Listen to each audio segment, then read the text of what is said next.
નમસ્કાર વિદ્યાર્થી મિત્રો, તપોન ગ્રુપ ઓફ સ્કૂલ સંચાલિત આપણી યુટ્યુબ ચેનલ તપોન સાયન્સ એકેડમીમાં હું શિલ્પા મેમ આપ સર્વે વિદ્યાર્થીઓનું હાર્દિક સ્વાગત કરું છું. તમે જોઈ શકો 11th science chemistry JEE NEET chapter ઉષ્માગતિશાસ્ત્ર thermodynamics lecture 6. બરાબર. ચાલો, લાસ્ટ વિડીયો લેક્ચરની અંદર આપણે કેટલાક MCQ સોલ્વ કરેલા છે. બરાબર છે.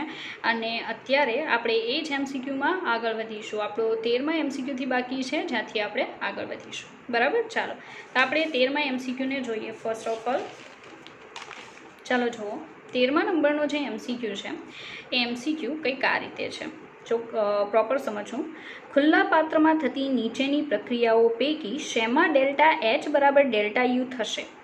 બરાબર. સવાલ એવો છે કે ખુલ્લા પાત્રમાં એક પ્રક્રિયા થાય છે, એ પ્રક્રિયાઓ પૈકી શેમાં રિએક્શન્સ આપેલી છે, બરાબર છે, એ પૈકી શેમાં ડેલ્ટા H બરાબર ડેલ્ટા U થશે. આવો ક્વેશ્ચન છે. રેડી. ફર્સ્ટ રિએક્શન આપેલી છે H2 gas plus Br2 gas, એમાંથી 2 moles of HBr gas. Second PCl5 gas, એમાંથી PCl3 gas plus Cl2 gas. Third one છે 2CO gas plus O2 gas, એમાંથી 2CO2 ગેસ. અને ત્યાર પછી છે carbon solid plus 2H2O gas, એમાંથી 2H2 gas plus CO2 gas. Okay. ચાલો, સવાલમાં એવું કીધું કે ડેલ્ટા H બરાબર ડેલ્ટા U થશે. તો પહેલાં તો આ બંને વચ્ચે રિલેશન દર્શાવતું ઇક્વેશન તમને ખબર હોવી જોઈએ. જો ઇક્વેશન તમને ખબર છે, તમે ચોક્કસથી આમાંથી આન્સર ફાઇન્ડ આઉટ કરી શકો. બરાબર. તો બહુ સારું ઇક્વેશન છે જો ગેસિયસની વાત કરેલી હોય તો. જ્યાં સુધી સવાલમાં તમને લિક્વિડ કે સોલિડની વાત ના કરે ત્યાં સુધી તમારે આ રિલેશનનો યુઝ કરવાનો રહેશે. બરાબર. Delta H is equal to delta U plus delta NgRT. હવે આ બંને વચ્ચે રિલેશન ગોતવું હોય તો ડેલ્ટા NG શોધવું પડે. તો મેં બધાના જ ડેલ્ટા NG અહીંયા બાજુમાં શોધેલા છે, તમે જોઈ શકો. ચાલો, ફર્સ્ટ રિએક્શન છે એનો ડેલ્ટા NG આવે છે 2 - 2 ઇઝ ઇક્વલ ટુ 0. તો જો તમે અહીંયા 0 મૂકો છો તો આખું પદ 0 થઈ જશે. બરાબર છે. અને જો આખું પદ 0 થાય તો ડેલ્ટા H બરાબર શું થઈ જશે? Delta U. બસ એ જ તો આપણી પાસે માંગેલું છે. બરાબર છે. તો સીધી વાત છે કે delta H is equal to delta U. તો ફર્સ્ટ ઓપ્શન જ આપણો આન્સર છે, તમે જોઈ શકો. બરાબર. તો ફર્સ્ટ ઓપ્શન જે છે એ આપણો આન્સર છે. બાકીનામાં ડેલ્ટા NG કેટલા મળે છે એ જોઈએ. ડેલ્ટા NG સેકન્ડની અંદર આપણને મળશે 2 - 1 ઇઝ ઇક્વલ ટુ 1. કઈ રીતે? અહીંયા 2 મોલ વાયુમય નિપજો છે, એમાંથી 1 મોલ વાયુમય પ્રક્રિયક માઇનસ કરો તો 1 આન્સર આવશે. તો સીધી વાત છે, ડેલ્ટા H ગ્રેટર ધેન શું થઈ જશે? Delta U. ત્રીજા નંબરમાં delta NG is equal two 2 - 3. કઈ રીતે? તો અહીંયા 2 મોલ CO2 ગેસ છે એટલે 2, અહીંયા 2 અને 1 એટલે 3, તો -1 આવશે. તો સીધી વાત છે કે ડેલ્ટા H લેસ ધેન શું થવાનું છે? Delta U. ફોર્થ વન છે એમાં તમે જોઈ શકો નિપજ જે છે 2 ને કેટલા? 3 મોલ છે, અને પ્રક્રિયક છે 2 મોલ છે. તો 3 - 2 ઇઝ ઇક્વલ ટુ કેટલા આવશે? 1. તો એમાં પણ delta H greater than delta U. તો આપણો આન્સર કેટલો આવશે? એ આવશે, અમદાવાદ. બરાબર. ચાલો આગળ વધીએ. 14 નંબરનો MCQ. બરાબર છે. તમે જોઈ શકો કે ઉપરનો જે MCQ છે AIPMT 2006માં પૂછાયેલો MCQ છે. 14 નંબરના MCQમાં કહેવામાં આવેલું છે કે એક વાયુનું પ્રસરણ 4 ડેસીમીટર ક્યુબથી 6 ડેસીમીટર ક્યુબ જેટલું થાય છે. અચળ બાહ્ય દબાણ 3 વાતાવરણ જેટલું હોય ત્યારે થયેલ કાર્ય ગણો. બરાબર છે. તો વિચારો કે આ જે સવાલ છે, બરાબર છે, એ સવાલની અંદર તમને કાર્ય શોધવાનું કીધેલું છે. બીજા નંબરનું અચળ બાહ્ય દબાણ આપેલું છે, અને જે કદનો ફેરફાર છે એ આપેલો છે. રેડી. તો તમે કયા ઇક્વેશનનો યુઝ કરશો? પહેલાં તો એના ઉપર ફોકસ કરવું પડે. તો ઇક્વેશન આવશે કાર્ય બરાબર -P external into V2 - V1, કારણ કે બધી જ વસ્તુ એવી આપણને આપેલી છે. તો આપણે એની ગણતરી કરીએ. ઓકે. ચાલો, તો ગણતરી કરવા માટે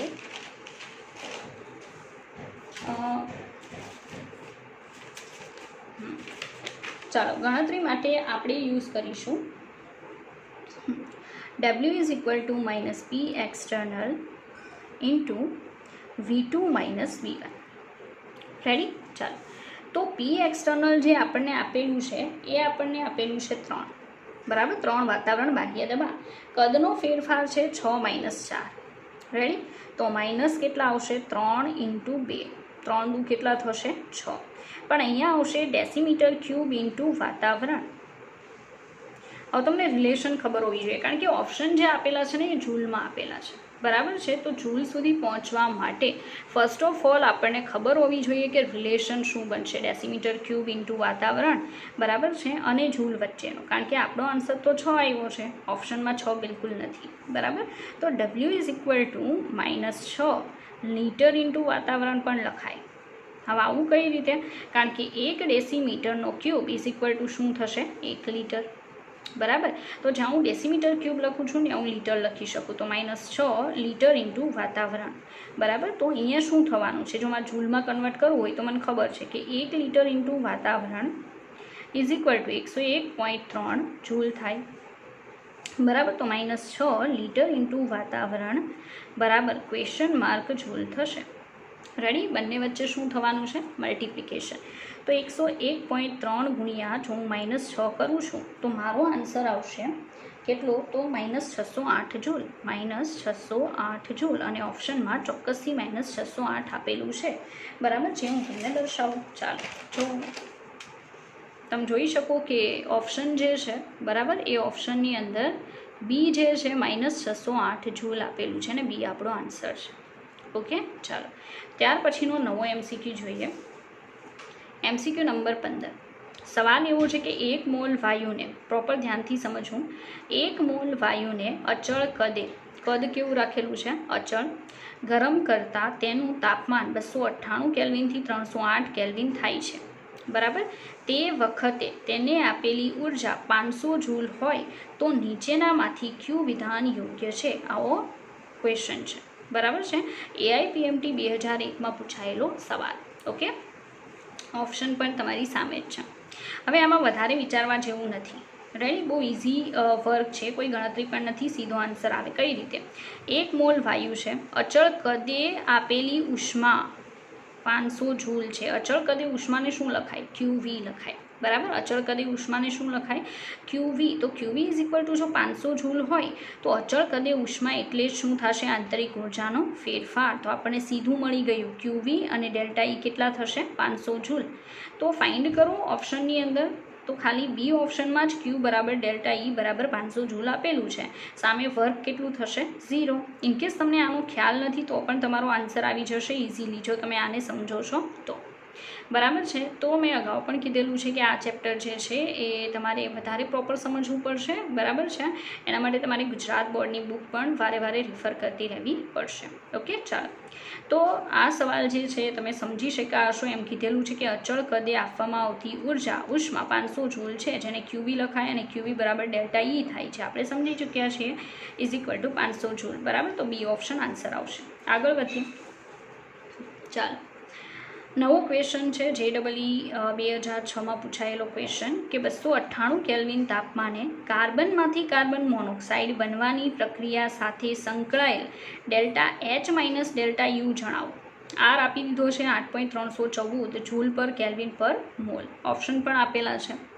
બરાબર છે. તો એવું કીધું છે કે કાર્બનમાંથી કાર્બન મોનોક્સાઇડ બનવાની પ્રક્રિયા. હવે આ જે રિએક્શન છે બરાબર છે એ રિએક્શન તમે સતી સરના ચેપ્ટરમાં જોઈ ગયા છો.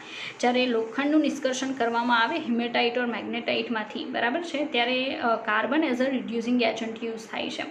તો કાર્બન જે છે એ સળગશે ત્યારે CO2 પ્રોડ્યુસ થશે અને એ જે CO2 છે એની ફરી પાછી કાર્બન સાથેની પ્રોસેસથી કાર્બન મોનોક્સાઇડ બને છે. એ carbon monoxide as a reducing agent વપરાશે. ઓકે. તો અહીંયા આપણે રિએક્શન નથી આપી પણ જાતે રિએક્શન આપણે બનાવવાની છે. બરાબર. તો આપણે રિએક્શન બનાવીએ. ચાલો. તો અહીંયા આપણને જે પૂછેલું છે એ શું છે એ કહી દઉં. આપણને સવાલ કરેલો છે કે આપણે ΔH-ΔU કેટલું છે ને ફાઇન્ડ કરીને બતાવવાનું છે. રેડી. તો ઇક્વેશન શું બનશે? Equation ΔH is equal two ΔU plus શું આવશે? ΔNG/RT. આવું આપણું ઇક્વેશન છે. બરાબર. તો આ જે ΔNG છે એ આપણે ફાઇન્ડ કરવાનું થાય કારણ કે આપણે આ શોધવાનું છે. તો આ યુને હું આ સાઈડ લાવી દઉં તો શું બની જાય? ΔH-ΔU is equal two equation બને ΔNG/RT. તો પહેલાં તો મારે ΔNG ફાઇન્ડ કરવું પડે, પછી આગળની બધી પ્રોસેસ હું કરી શકું. બરાબર છે. ચાલો. તો પહેલાં તો રિએક્શન નથી આપી પણ રિએક્શન આપણે શું કરવી પડે? જાતે લખવી પડે કે કાર્બન સોલિડ છે પ્લસ 1/2 ગેસ. રેડી. ઓકે. એમાંથી શું બનવાનું છે? CO gas, carbon monoxide gas. કેટલા? 1 મોલ બનશે. બરાબર છે। હવે આપણે શું કરશું, ડેલ્ટા એનજી ફાઇન્ડ કરીએ આ રિએક્શન માટે। ડેલ્ટા એનજી એટલે નિપજોના મોલ, નિપજના મોલ છે 1 માઇનસ આના કેટલા 0.5, રેડી, પ્રક્રિયકના, તો આન્સર કેટલો આવશે 0.5 મોલ આવવાનો છે, બરાબર છે। એને આપણે ઉપરના ઇક્વેશનમાં એડ કરીશું, રેડી। તો delta H minus delta you is equal two કેટલા આવશે 0.5। ચાલો આર જે છે આર આપણને 8.314 આપેલો છે, ટેમ્પરેચર છે કેટલું આપેલું છે, તો ટેમ્પરેચર 298 કેલ્વિન આપેલું છે, રેડી। તમે તમારા કેલ્સીમાં ગણતરી કરો, હું મારા કેલ્સીમાં ગણતરી કરીશ, બરાબર। 0.5 મલ્ટીપ્લાય 8.314 એને ગુણ્યા 298, રેડી, આન્સર આવશે 1238.78, 1238.78 પાછળ આવશે જૂલ। તો આજે છે delta H minus delta you, બરાબર છે, આપણને કેટલું મળશે 1238.78 જૂલ જેટલું મળે છે, અને ઓપ્શનમાં આટલો આન્સર આપેલો છે, રેડી। તો આજે છે JEEમાં પૂછાયેલો ક્વેશ્ચન તમે જોઈ શકો એટલો કોઈ ડિફિકલ્ટ છે નહીં। ચાલો આપણે નવા MCQ તરફ આગળ વધીશું, બરાબર છે। ચાલો તો આપણો નવો જે MCQ છે એ MCQ 17 નંબરનો MCQ, ચાલો જો બહુ ઇઝી MCQ છે, JEEમાં પૂછાયેલો 17 નંબરનો સવાલ છે કે પદાર્થનું તાપમાન 1 ડિગ્રી સેન્ટીગ્રેડ વધારવા માટે જરૂરી ઉષ્માના જથ્થાને ખાલી જગ્યા કહે છે। JEE 2002માં પૂછાયેલો question. ઓપ્શન છે વિશિષ્ટ ઉષ્મા, ઉષ્મા ક્ષમતા, જલીય તાણ અને એક પણ નહીં।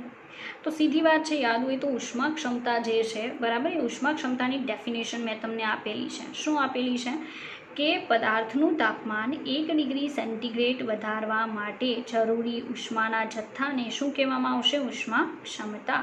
તો આ તો એવો સવાલ આપેલો છે જે તમે વધીને 2 કે 3 સેકન્ડમાં સોલ્વ કરી શકો, બરાબર છે, આન્સર આવશે બોમ્બે, ઓકે, ઉષ્મા ક્ષમતા। ચાલો ત્યાર પછી આગળનો સવાલ જોઈએ, બહુ સારો ક્વેશ્ચન છે, રેડી, ઓકે।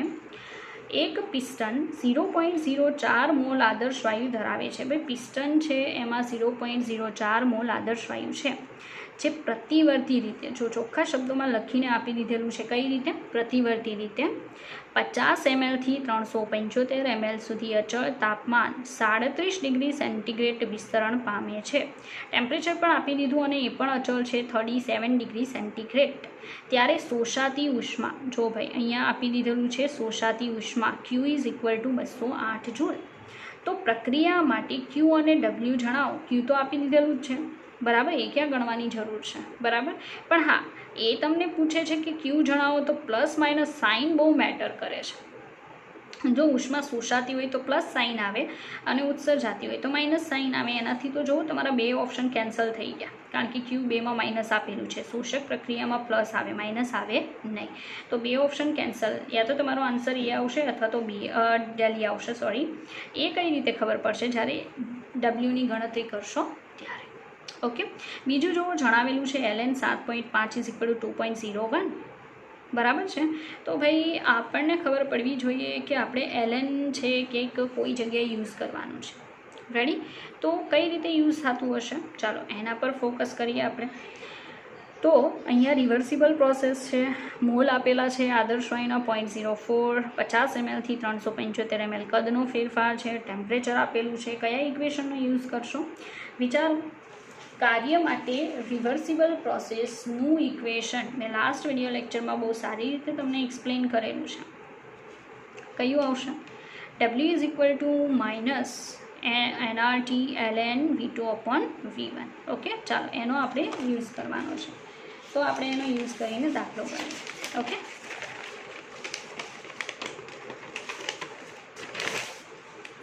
તો ઇક્વેશન લખીએ, W is equal two minus nRT ln V2/V1, okay. N છે 0.04, R જે વાપરવાના કીધા છે એ છે 8.314, T છે 310, કારણ કે કેલ્વિનમાંથી સેન્ટીગ્રેડમાંથી કેલ્વિનમાં ફેરવવાનું, 37 ડિગ્રી સેન્ટીગ્રેડ છે અને કેલ્વિનમાં ફેરવો તો કેટલા થશે 310, એને ગુણ્યા આવશે ln, V2 છે 375 ડિવાઇડેડ બાય 50, ચાલો તો -0.04 એને ગુણ્યા કેટલા 8.314, એને ગુણ્યા 310 એને ગુણ્યા ln 7.5 આવી ગયું ને ln 7.5 એ લોકોએ આની વાત કરેલી છે રકમમાં આપી દીધેલું છે કે ln 7.5 એટલે તમારે કેટલા મૂકવાના થશે 2.01 એટલે ફાઇન કરવાની કોઈ જરૂર નથી ઓકે ચાલો -0.04 મલ્ટીપ્લાય 8.314 એને મલ્ટીપ્લાય 310 એને મલ્ટીપ્લાય આવશે 2.01 ઓકે ચાલો ગણતરી કરશો તો ગણતરીથી તમારો જે જવાબ આવશે બરાબર છે એ જવાબ કેટલો આવશે તમે તમારા કેલ્સીમાં ટ્રાય કરો 0.04 મલ્ટીપ્લાય 8.314 એને ગુણ્યા 310 અને એને ગુણ્યા 2.01 આન્સર આવશે 207.21 માઇનસ 207.21 જૂલ રેડી તો તમારું ડબલ્યુ આટલું આવે છે પણ ઓપ્શનની અંદર એ લોકોએ 208 રાખેલું છે તો એ કોઈ એટલું ડિફિકલ્ટ નથી કારણ કે તમે નજીકનો આન્સર જે છે એ લઈ શકો ને એ 208 છે તો -208 joule W is equal two ચાલો તો તમે જોઈ શકો કયો ઓપ્શન તમારો આન્સર આવતો હશે ફરી પાછા ઓપ્શન તમારી સામે છે ફર્સ્ટ ઓપ્શન આન્સર આવશે રેડી કારણ કે -208 જવાબ આવે છે પ્લસ નથી આવતો ઓકે તો એ તમારો આન્સર રહેશે ઓકે ચાલો આગળ વધીએ એક નવા સવાલ તરફ ચાલો સવાલ નંબર 19 ડેલ્ટા યુ એ નીચેનામાંથી કોના બરાબર છે બહુ સારો ક્વેશ્ચન છે JEEમાં પૂછાયેલો સવાલ છે કહેવામાં આવેલું છે કે ડેલ્ટા યુ એ નીચેનામાંથી કોના બરાબર છે સમદાબીય કાર્ય પાછળ કાર્ય આવે છે મતલબ કાર્ય સાથે કમ્પેરિઝન કરવાની કહે છે આપણને સમદાબીય કાર્ય બરાબર થાય ડેલ્ટા યુ સમકદીય કાર્ય બરાબર થાય સમોષ્મી કાર્ય બરાબર થાય કે સમતાપી કાર્ય બરાબર થાય બરાબર જો આને સમજવું હોય તો તમારે આ રીતે જોવું પડે કે ભાઈ આપણને ખબર છે કે delta you is equal two Q plus શું થાય ડબલ્યુ આવું યાદ છે ને આપણે ફર્સ્ટ લોમાં જોઈ ગયા છીએ ઓકે તો ડેલ્ટા યુ હોય ત્યારે તમે ડેલ્ટા ક્યુ પ્લસ ડેલ્ટા ડબલ્યુ ઓર ડબલ્યુ લખી શકો છો આ બધું તો સેમ છે હવે જો તમારે ડેલ્ટા યુ બરાબર કાર્ય કરી દેવું હોય બંનેને સેમ કરી દેવા હોય ત્યારે આને કેવું કરવું પડે અચળ એને અચળ બનાવો તો એ કેવું કાર્ય થયું કહેવાય સમોષ્મી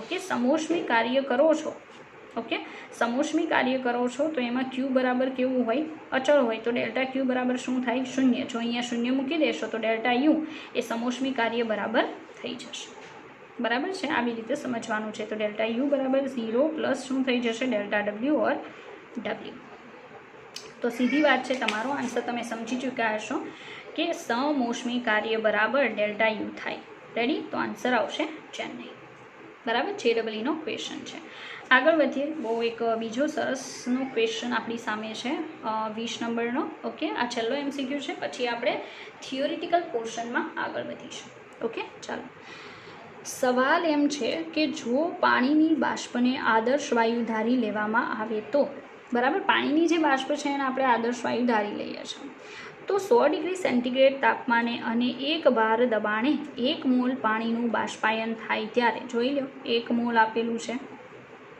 ત્યારે ડેલ્ટા યુ કેટલો હશે આપણને ડેલ્ટા યુ પૂછેલો છે રેડી 1 બાર દબાણે અને 373 કેલ્વિન તાપમાને એટલે 100 ડિગ્રી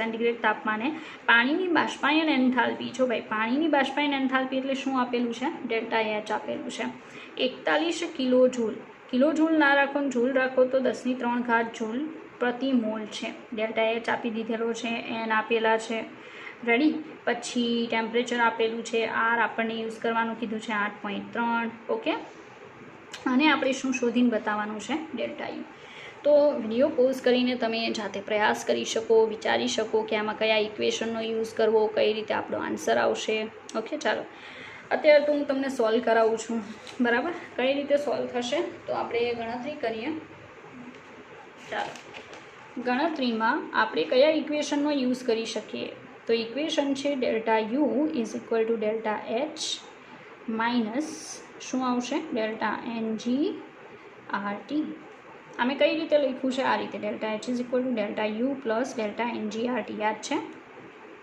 આ રીતે એમાંથી મેં નીચેનું ઇક્વેશન બનાવ્યું કારણ કે આપણે કોને કરતાં બનાવવાનું છે ડેલ્ટા યુને ઓકે, તો ડેલ્ટા એચ આપેલું જ છે આપણને 41 ગુણ્યા 10ની કેટલી ઘાત આપેલી છે 3 માઇનસ મેં ડેલ્ટા એનજી બરાબર કેમ 1 લઈ લીધું, કારણ કે એણે એમ કીધું છે પાણીનું બાષ્પાયન, તો H2O લિક્વિડ, એમાંથી રિવર્સિબલી શું થશે H2O ગેસ.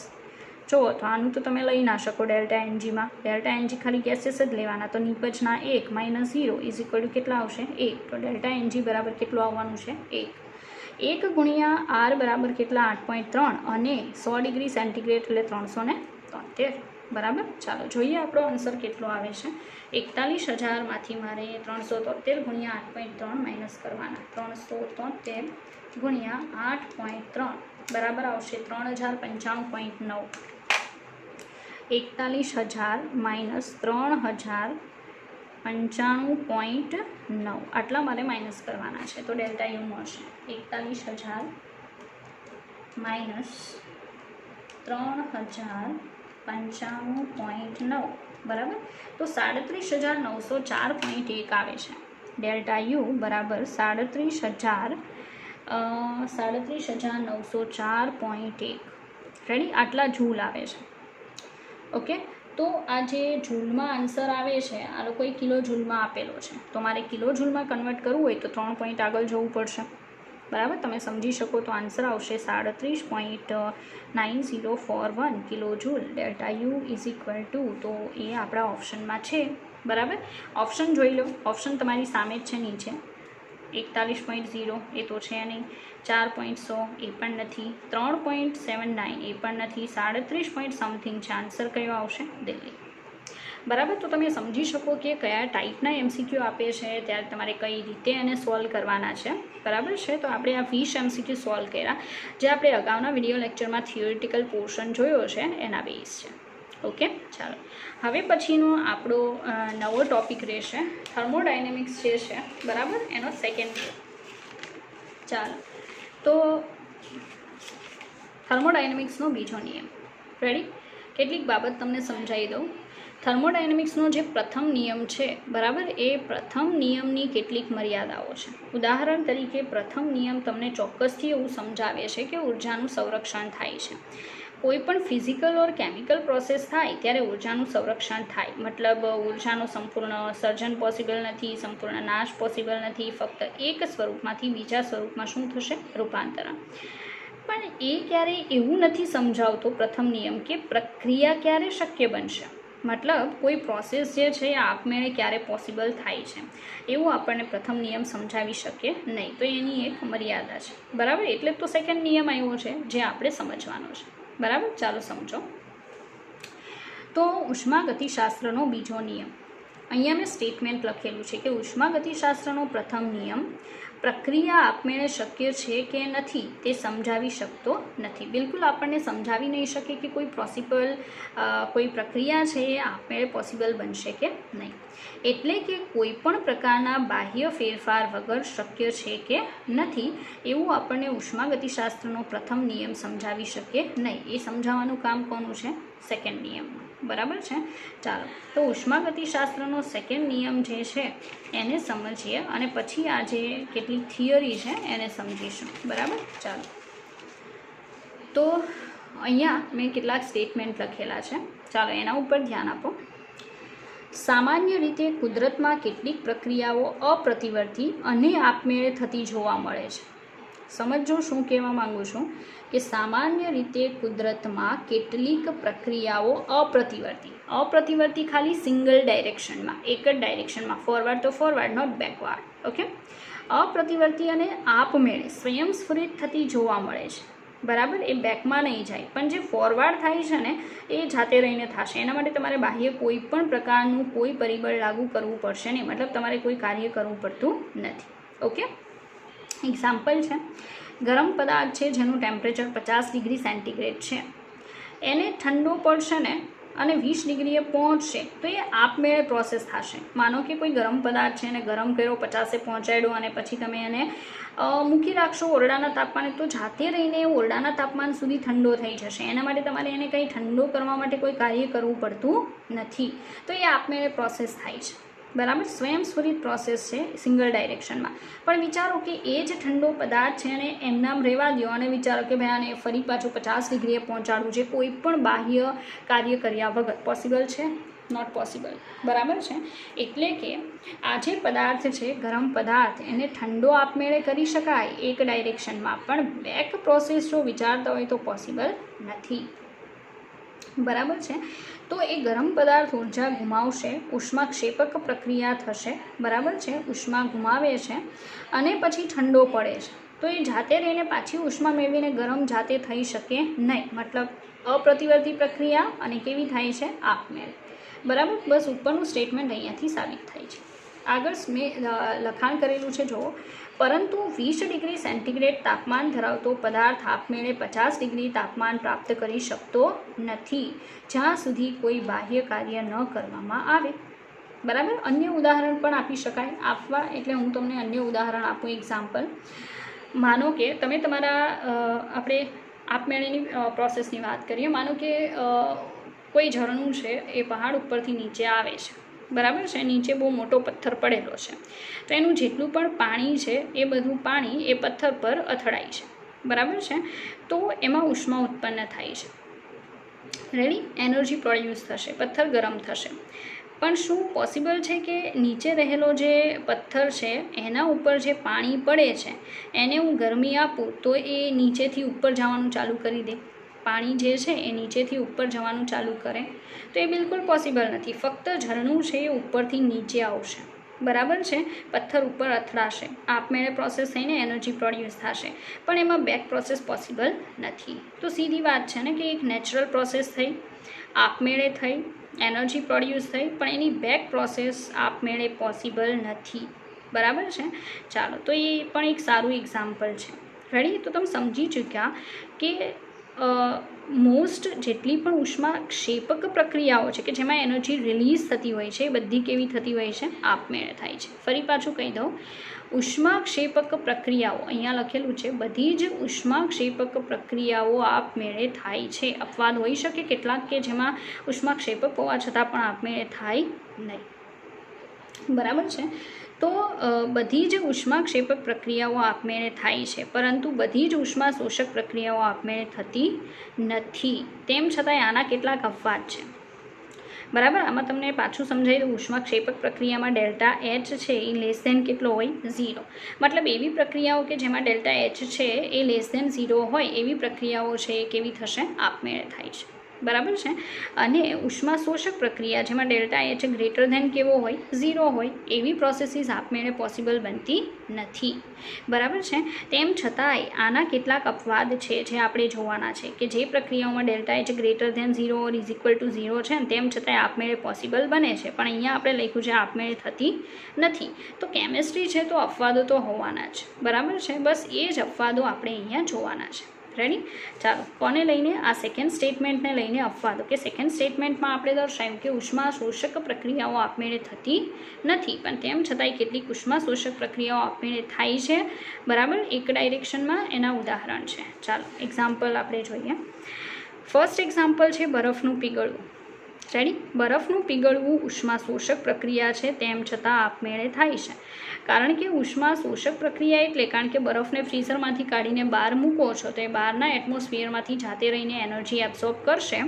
બરાબર. એ એનર્જી એબ્ઝોર્બ જાતે રહીને કરે છે, એના માટે આપણે કોઈ કાર્ય નથી કરવું પડતું. બરાબર. અને એ ઉષ્મા શોષક પ્રક્રિયા છે, તેમ છતાંય અહીંયા લખ્યા પ્રમાણે ઉષ્મા શોષક આપમેળે થાય નહીં, પણ આ થાય છે. બરાબર. અપવાદ છે. તો બરફનું પીગળવું ઉષ્મા શોષક પ્રક્રિયા છે, તેમ છતાં આપમેળે થાય છે. એટલે કે ડેલ્ટા એચ ગ્રેટર ધેન 0 અને ડેલ્ટા ઈ ગ્રેટર ધેન 0. બરાબર. તેમ છતાંય સ્વયંસ્ફુરિત છે. સેકન્ડ એક્ઝામ્પલ બહુ સારું છે. 100 ડિગ્રી સેન્ટીગ્રેડથી ઊંચા તાપમાને પાણીનું બાષ્પાયન થવું. જો 100 ડિગ્રી સેન્ટીગ્રેડ સુધી તો તમે ગરમ કરો ત્યાં સુધી તો તમે કાર્ય કરો છો, મતલબ બહારથી એનર્જી પ્રોવાઈડ કરો છો એટલે કાર્ય થાય છે. બરાબર છે. પણ જો 100 ડિગ્રી સેન્ટીગ્રેડે એકવાર પાણી પહોંચી જાય પછી તમે જોજો કે એનું ટેમ્પરેચર અચળ થઈ જાય છે. બરાબર. બિલકુલ એનર્જી તમે આપવાનું ચાલુ રાખશો ને તો પણ 100 ડિગ્રી સેન્ટીગ્રેડે અચળ રહેશે. તો ભાઈ 100 ડિગ્રી સેન્ટીગ્રેડ પછી તમે કોઈ કાર્ય નથી કરતા, તેમ છતાંય પાણીનું શું ચાલુ રહી છે? બાષ્પાયન. તો એ તો આપમેળે થતી પ્રોસેસ થઈ ગઈ અને પાછી ઉષ્મા શોષક પ્રક્રિયા થઈ ગઈ. બરાબર છે, તેમ છતાંય કેવી થાય છે આપમેળે, મતલબ delta H greater than 0 and delta E greater than C. બરાબર. તો આ સારું એક્ઝામ્પલ છે કે 100 ડિગ્રી સેન્ટીગ્રેડથી ઊંચા તાપમાને પાણીનું બાષ્પાયન થવું એ પણ એક ઉષ્મા શોષક પ્રક્રિયા છે, તેમ છતાંય સ્વયંસ્ફુરિત છે, આપમેળે થાય છે. બરાબર. ચાલો આગળ નવા એક્ઝામ્પલ જોઈએ, વધારે ડીપમાં સમજીએ. રેડી? ઓકે. નેક્સ્ટ એક્ઝામ્પલ છે પાણીમાં શાહીના ટીપાનું પ્રસરવું, બે વાયુઓનું મિશ્ર થવું. પાણીની અંદર તમે શાહીનું ટીપું નાખશો, બરાબર છે, તો એ ટીપું આપમેળે પ્રસરે છે. એના માટે આપણે કોઈ કાર્ય કરવાની જરૂર પડતી નથી, તેમ છતાં એ પ્રસરે છે. હવે એ પાણીમાં શાહીના ટીપાનું પ્રસરવું છે એ દરમિયાન એન્થાલ્પીનો ફેરફાર કેવો હોય છે? 0, મતલબ ઉષ્મા શોષાતી પણ નથી અને ઉત્સર્જાતી પણ નથી. બરાબર છે. તો એ પ્રોસેસ છે એ ઉષ્માક્ષેપક ન હોવા છતાં ક્ષેપક ન હોવા છતાં પણ આપમેળે થાય છે. આપણે તેવું કીધું હતું ને કે ઉષ્માક્ષેપક પ્રક્રિયા જ આપમેળે થાય, પણ અહીંયા ઉષ્મા શોષક કે ઉષ્માક્ષેપક ન હોવા છતાં એ આપમેળે થાય છે. તો એક સારું એક્ઝામ્પલ છે. આગળ, ક્ષારનું ઉષ્મા શોષક પ્રક્રિયા દ્વારા દ્રાવણ બનવું. બરાબર. હવે સમજાવું ચાલો કઈ રીતે. લેબની અંદર જ્યારે તમે પ્રયોગ કરવા જાઓ ત્યારે તમારા જે પણ સર કે ટીચર છે એ કોઈ સોલ્ટ છે એને પાણીમાં ડિઝોલ્વ કરીને જો સોલ્યુશન બનાવતા હોય તો બે રીતે ડિઝોલ્વ થશે. એવું પણ પોસિબલ છે કે ઉષ્માક્ષેપક રીતે ડિઝોલ્વ થાય અને એવું પણ પોસિબલ છે ઉષ્મા શોષક રીતે ડિઝોલ્વ થાય. એક એક્ઝામ્પલ આપું. ઇનકેસ એવું બને કે તમારા સર કે ટીચર છે એક પાત્રની અંદર NaOH જે છે એને પાણીમાં ડિઝોલ્વ કરે છે. રેડી? તો એ દરમિયાન તમે પાત્રને ટચ કરશો ને તો પાત્ર ગરમ થઈ જશે. શું કામ? કારણ કે ઉષ્માક્ષેપક પ્રક્રિયા છે. બરાબર. સોલ્ટ છે અને પાણીમાં નાખો તો ગ્લાસ રોડથી હલાવવાની પણ જરૂર નથી, ડિઝોલ્વ થશે. આ ઘણા કહે છે કે મેડમ એ તો ગ્લાસ રોડથી ડિઝોલ્વ આમ હલાવે એટલે ડિઝોલ્વ થાય છે, કાર્ય તો થયું ને. પણ એ તો તમારે ઝડપથી ડિઝોલ્વ કરાવવું છે એટલે તમે કાર્ય કરો છો. બાકી સોલ્ટને પાણીમાં નાખો, તમે હલાવશો નહીં તો પણ અમુક સમય પછી એ જાતે રહીને ડિઝોલ્વ થઈ જશે. બરાબર છે. તો એ NaOHને ડિઝોલ્વ કરવાની વાત ઉષ્માક્ષેપક છે. તો ઉષ્માક્ષેપક તો આપમેળે થાય એ આપણને ખબર છે, પણ ઘણીવાર એવું બનશે કે કેટલાક સોલ્ટ એવા છે કે એને પાણીમાં નાખશો, એ ડિઝોલ્વ થશે તો એનર્જી ઉત્પન્ન નહીં થાય પણ એનર્જી એબ્ઝોર્બ થશે. બરાબર છે. એટલે એની સરફેસને ટચ કરશો ને તો ઠંડી લાગશે. શું કામ? આસપાસના એટમોસ્ફિયરમાંથી એનર્જી એબ્ઝોર્બ કરે છે અને એ એનર્જી એબ્ઝોર્બ કરી અને પછી સોલ્ટને ડિઝોલ્વ કરે છે. બરાબર. તો એ તો ઉષ્મા શોષક પ્રક્રિયા થઈ ગઈ, તેમ છતાં એ આપમેળે થાય છે. એટલે મેં અહીંયા દર્શાવ્યું છે કે ક્ષારનું ઉષ્મા શોષક રીતે દ્રાવણ બનવું, જેમાં ડેલ્ટા એચ ગ્રેટર ધેન 0 અને ડેલ્ટા ઈ ગ્રેટર ધેન શું છે? 0 હોય છે. તેમ છતાં એ પ્રોસેસ આપમેળે પોસિબલ બને છે. ઓકે. તો આ વસ્તુ તમારા ગુજરાત બોર્ડની અંદર છે કે નહીં એનો મને કોઈ ખ્યાલ નથી, પણ અહીંયા મેં તમને બહુ સારી રીતે એક્સપ્લેન કરી અને યાદ રાખવી. બરાબર. સ્ટેટમેન્ટની અંદર ઇનકેસ એક્ઝામમાં આવી શકે. ચાલો આગળનું સ્ટેટમેન્ટ જોઈએ કે આપમેળે થતી પ્રક્રિયાઓમાં પ્રણાલીની કુલ મુક્ત ઉર્જા હંમેશા શું થાય છે? ઘટે છે. આ સેકન્ડ લો છે થર્મોડાયનામિક્સનો. આ તમે જોઈ ગયા છો કે હંમેશા કોઈ પણ પ્રણાલી જે છે, બરાબર, એ પ્રણાલીની સાથે સંકળાયેલ મુક્ત શક્તિનો જે ફેરફાર છે એ હંમેશા 0 કરતાં કેવો રહેશે? ઓછો, નેગેટિવ આવશે. તો એ પ્રક્રિયા આપમેળે થાય. આગળ જોઈએ. આપમેળે થતી પ્રક્રિયાઓમાં પ્રણાલીની કુલ એન્ટ્રોપી વધે છે. એન્ટ્રોપી એટલે શું? તો બધાને ખ્યાલ છે કે એ એક અવસ્થા વિધેય છે. સેકન્ડ નંબરનું જથ્થાત્મક ગુણધર્મ છે. બરાબર. અગાઉ મેં એક્સપ્લેન કરેલું છે. તો તમે સમજી શકો કે અવસ્થા વિધેય પ્લસ જથ્થાત્મક ગુણધર્મ એવો S, એન્ટ્રોપી, એ અવ્યવસ્થાનો માપદંડ છે. બરાબર. કે અવ્યવસ્થા કેટલી વધે કે ઘટે છે એને એન્ટ્રોપી કહેવાય. બરાબર. ચાલો. તો હંમેશા એવું બને છે કે જે આપમેળે પ્રક્રિયા થતી હોય છે એ પ્રક્રિયામાં એન્ટ્રોપી હંમેશા શું થાય છે? વધે છે. Okay. Delta S greater than શું હોય? 0 હોય છે. અહીંયા દર્શાવી દઉં કે આપમેળે થતી પ્રક્રિયાઓમાં ડેલ્ટા એસ ગ્રેટર ધેન શું હોય? 0. યુનિવર્સનો, આખા વિશ્વની એન્ટ્રોપી શું થાય? વધે. રેડી? અહીંયા કેટલાક એક્ઝામ્પલ આપેલા છે. આ તમને MCQ સોલ્વ કરવામાં હેલ્પ કરી દેશે. કઈ રીતે? માનો કે કોઈ સોલિડ પદાર્થ છે, એમાંથી નિપજ લિક્વિડ બને છે. તો સીધી વાત છે, સોલિડમાં અણુઓ છે બહુ સારી રીતે ગોઠવાયેલા હતા, અવ્યવસ્થા ઓછી હતી. પણ જેવી એમાંથી નિપજ બને છે, બરાબર, એ તો લિક્વિડ છે, એમાં અવ્યવસ્થા શું થશે? વધે છે. એટલે મેં બાજુમાં લખેલું છે કે એન્ટ્રોપી વધે છે. ઓકે. હવે કોઈ સોલિડ પદાર્થ છે એમાંથી માનો કે નિપજ ગેસિયસ બને છે. તો પણ શું થશે? એસ વધે, કારણ કે આમાં બહુ સારી રીતે અણુઓ ગોઠવાયેલા હતા, અવ્યવસ્થા ઓછી હતી. પણ નિપજ વાયુમય બનશે તો એ વાયુ તો બહુ વધારે અસ્તવ્યસ્તતા ધરાવતું હશે, તો એસ વધે છે. હવે કોઈ લિક્વિડ પ્રક્રિયક છે એમાંથી વાયુમય નિપજ બને છે તો પણ શું થશે? એસ વધે છે, કારણ કે લિક્વિડ કરતાં ગેસમાં અવ્યવસ્થા વધારે હોય. ઊંધું વિચારીએ કે કોઈ ગેસિયસ પ્રક્રિયક છે એમાંથી લિક્વિડ નિપજ બને છે તો એસ શું થશે? ઘટે છે. લિક્વિડ પ્રક્રિયક છે એમાંથી સોલિડ નિપજ બને છે તો પણ શું થશે? એસ ઘટે છે. રેડી? ચાલો હવે બીજી બાબત સમજાવું. મેં તમને હમણાં જે કીધું હતું એ આ કદાચ તમારી બુકમાં તમને જોવા નહીં મળે. તમે સેકન્ડ લોમાં એ પણ જોઈ ગયા હશો કે તમે કોઈ પદાર્થને જેટલી પણ ઉર્જા આપો છો એનું 100% ક્યારેય પણ કાર્યમાં કન્વર્ઝન પોસિબલ નથી. બરાબર છે? થોડી ઘણી ઉષ્મા જે છે એ ગરમીના સ્વરૂપમાં વ્યય પામે છે. તો 100% ઉષ્માનું બીજી ઉષ્મામાં કન્વર્ઝન પોસિબલ નથી, કાર્યમાં રૂપાંતરણ પોસિબલ નથી. બરાબર? તો અહીંયા કેલ્વિન પ્લેન્કની થિયરી છે. કેલ્વિન પ્લેન્ક થિયરી એનું કહેવાનું એમ છે કે માનો કે કાર્નોટ એન્જિન લઈ લો. એન્જિન બરાબર, એને તમે ઊંચું તાપમાન આપો છો, Q1 જેટલી ઉષ્મા આપો છો, એન્જિનને Q1 જેટલી શું આપો છો? ઉષ્મા. તો એનાથી થતું કાર્ય છે એ W હશે. પણ એ 100% આ જે 100% તમે Q1 ઉર્જા આપો છો એનું 100% કાર્યમાં રૂપાંતરણ પોસિબલ નથી. Q2 જેટલી ઉષ્મા છે એ ગરમીના સ્વરૂપમાં દૂર થઈ જશે. એન્જિન છે એ ગરમ થશે એટલે થોડીક ઉષ્મા જે છે, ઉર્જા છે, ઉષ્મા સ્વરૂપે વ્યય પામે છે. તો એ દરમિયાન થયેલું કાર્ય શોધવું હોય W, તો એ શું થશે? આપેલી જે પણ ઉષ્મા છે Q1 બરાબર છે એમાંથી જે વ્યય પામતી છે એ માઇનસ કરો તો એ જે ડિફરન્સ આવે છે એ ડિફરન્સને શું કહેવાય? થયેલું કાર્ય. મતલબ 100% તમે જે આપેલી ઉર્જા છે એનું કાર્યમાં રૂપાંતરણ પોસિબલ નથી એવું કેલ્વિન પ્લેન્કની થિયરી સમજાવે છે. બરાબર છે? ચાલો, તો કેલ્વિન પ્લેન્કની થિયરી આ રીતે સમજી શકાય, જેમાં W ઇઝ ઇક્વલ ટુ શું થશે? Q1 not possible.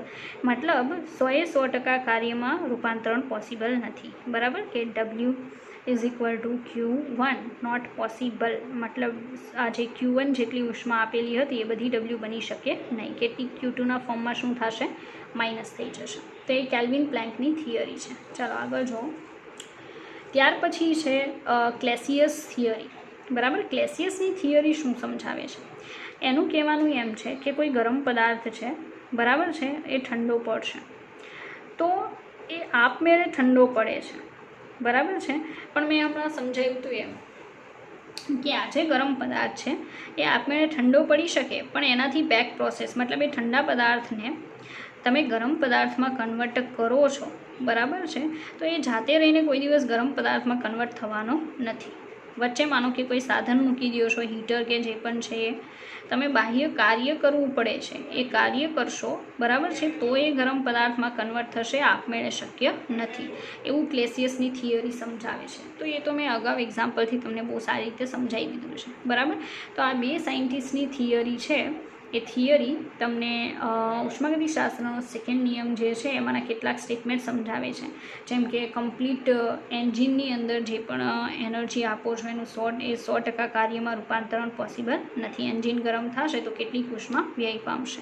Ready?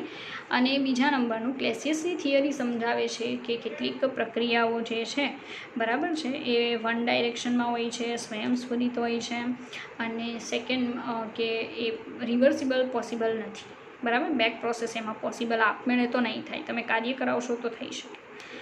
Ready? તો આ છે ક્લેસિયસની થિયરી હતી. આગળ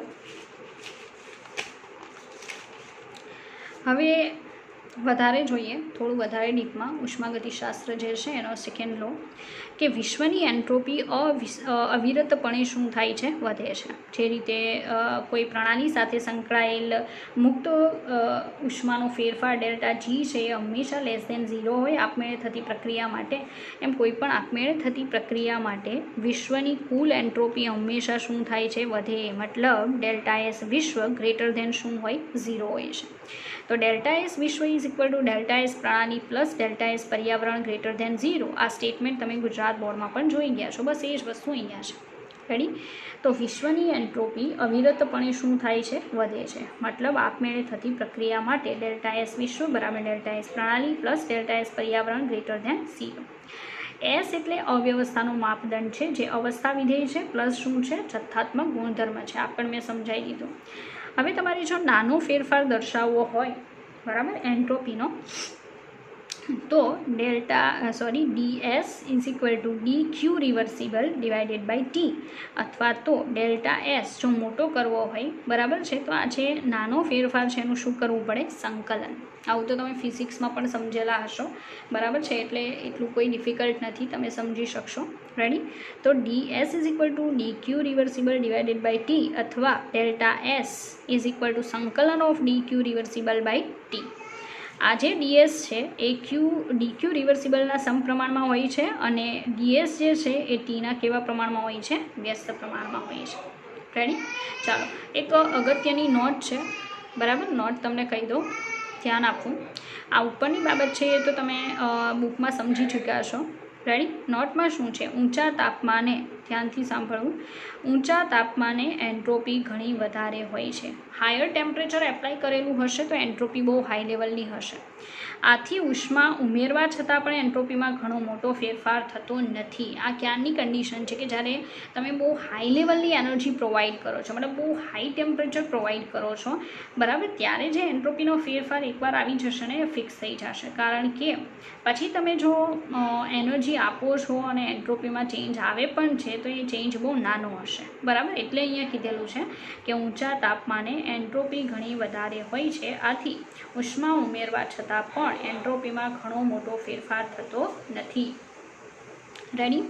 ચાલો, અહીંયા દર્શાવેલું છે આપણે ΔS ઇઝ ઇક્વલ ટુ સંકલન કરેલું છે. ઉપરનું ઇક્વેશન છે, પાછું મેં નીચે દર્શાવ્યું છે, પણ બે અવસ્થા સાથે, એક અવસ્થા એ છે ને એક અવસ્થા બી છે, બરાબર છે. ચાલો, પ્રતિવર્તી પ્રક્રિયા માટે ઇનકેસ હું આનું આ રીતે દર્શાવી દઉં, જોઈ લો.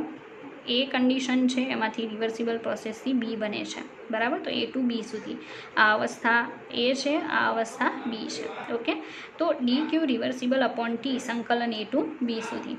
ΔS પ્રતિવર્તી બરાબર ΔS અપ્રતિવર્તી, આ તો ખાસ યાદ રાખો, બરાબર, કે ΔS પ્રતિવર્તી ઇઝ ઇક્વલ ટુ શું થાય, ΔS અપ્રતિવર્તી થશે, બરાબર છે. ચાલો, ફરી પાછું કહી દઉં કે ઉષ્માગતિશાસ્ત્રનો બીજો નિયમ હકીકતમાં ΔG અને ΔS વિશે ઇન્ફોર્મેશન આપે છે. મતલબ કોઈ આપમેળે પ્રક્રિયા પહેલાં તો પોસિબલ થાય છે કે નહીં એવું સમજાવશે. સેકન્ડ નંબરનું કે એ પ્રક્રિયા સાથે સંકળાયેલું જે મુક્ત શક્તિ ફેરફાર છે એ હંમેશા <0 રહેશે, અને ΔS વિશ્વ જે છે એ હંમેશા <0 રહેશે. તો કઈ રીતે તમે સમજી શકો કે પ્રક્રિયા આપમેળે થશે કે નહીં થાય?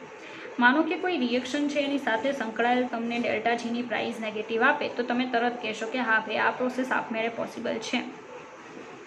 માનો કે કોઈ રિએક્શન સાથે સંકળાયેલો ΔS વિશ્વ <0 આપે તો પણ તમે ફટાફટથી કહી દેશો કે હા આ પ્રોસેસ પોસિબલ છે, આપમેળે, ઓકે, સ્વયંસ્ફુરિત છે. તો આ બધી બાબત સેકન્ડ લોમાં આવે છે. મતલબ તમને ડાયરેક્શન કહે છે કે ભાઈ આપમેળે થશે કે નહીં થાય, બરાબર છે. બાકીની બધી વસ્તુ તમે જોઈ શકો તમારી સામે છે, બરાબર. જેટલું પણ કહેવામાં આવે છે એ બધી વસ્તુ તમારે લખી લેવી પ્લસ સમજવી. ઓકે, આ બહુ ઇમ્પોર્ટન્ટ છે કે પ્રતિવર્તી પ્રક્રિયાનો ΔS અને અપ્રતિવર્તી પ્રક્રિયાનો ΔS કોઈ એક રિએક્શન માટે સેમ રહેશે, બરાબર, એમાં કોઈ ફેર પડશે નહીં. ઓકે, ચાલો, તો અહીંયા આપણે આપણો લેક્ચર જે છે એને અટકાવીએ છીએ, અને નેક્સ્ટ ટાઈમ આપણે અહીંયાથી આગળ વધીશું. ઓકે, તો મળીએ નેક્સ્ટ લેક્ચરમાં.